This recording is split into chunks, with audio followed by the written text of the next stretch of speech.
नमस्कार. आज मी बनवत आहे राईस पुलाव. बनवायला एकदम सोपी आणि खायला छान. याकरता मी इथे बासमती राईस घेतलेला आहे. तुम्ही कोणताही तांदूळ घेऊ शकता, पण तो जुना पाहिजे. तांदळाला आपल्याला स्वच्छ धुवून एक 25 ते 30 मिनिट भिजत घालायचं आहे.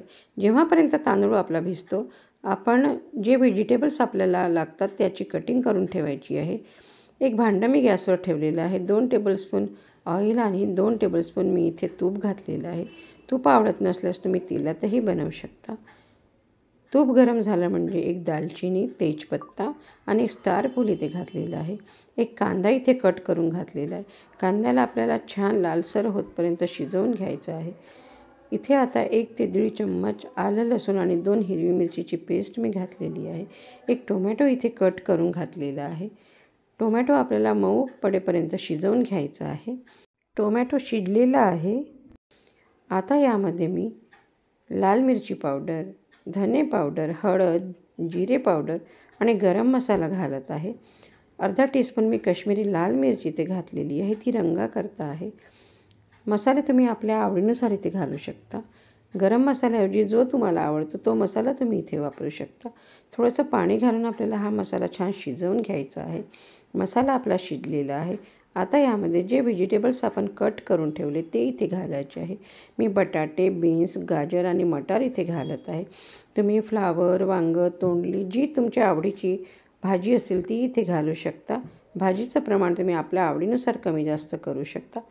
चवीपुरतं मीठ इथे घालायचं आहे. वाटीभर बारीक कट करून सांबार मी इथे घालत आहे. ह्या सर्वांना आपल्याला छान मिक्स करून घ्यायचं आहे आणि कमी गॅसवर आपल्याला ह्या भाज्या शिजवून घ्यायच्या आहेत. बटाटे आपले 50% शिजले पाहिजेत, इथपर्यंत आपल्याला भाज्या शिजवून घ्यायचं आहे.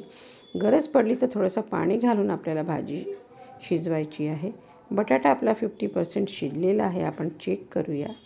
आता ह्या वेळेला आपल्याला तांदूळ आपण जे भिजत घातले त्यामधलं पाणी काढून टाकायचं आहे आणि तांदूळ इथे पूर्ण आपल्याला घालायचं आहे. तांदूळ आपल्याला छान मिक्स करून घ्यायचं आहे आणि कमी गॅसवर 1 ते 2 मिनिट आपल्याला मसाल्यामध्ये हा तांदूळ शिजवून घ्यायचा आहे. आणि आता इथे जेवढे तांदूळ आहेत त्याच्यात दुप्पट आपल्याला पाणी घालायचं आहे. पाणी घालून एकदा हलक्या हाताने पुन्हा फिरवून घ्यायचं आहे आणि ह्या वेळेला आपल्याला टेस्ट करायचं आहे मिठाचं प्रमाण बरोबर आहे का. मीठ थोडंसं कमी होतं म्हणून मी घातलं. एकदा हलक्या हाताने फिरवून घ्यायचं आहे आणि एक दणकून उकळी आली की गॅस कमी करून कव्हर करून आपल्याला एक 8 ते 10 मिनिट याला शिजू द्यायचं आहे. आता 8-10 मिनिट आपण याला चेक करायचं नाही आहे. 10 मिनिटानंतर मी बघते आहे. भात आपला अगदी तयार आहे.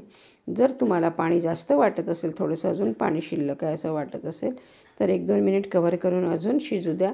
आणि जर टणक वाटत असेल भात तर थोडंसं पाणी गरम करून घाला आणि पुन्हा त्याला 1-2 मिनिट शिजू द्या. भात आपला अगदी तयार आहे.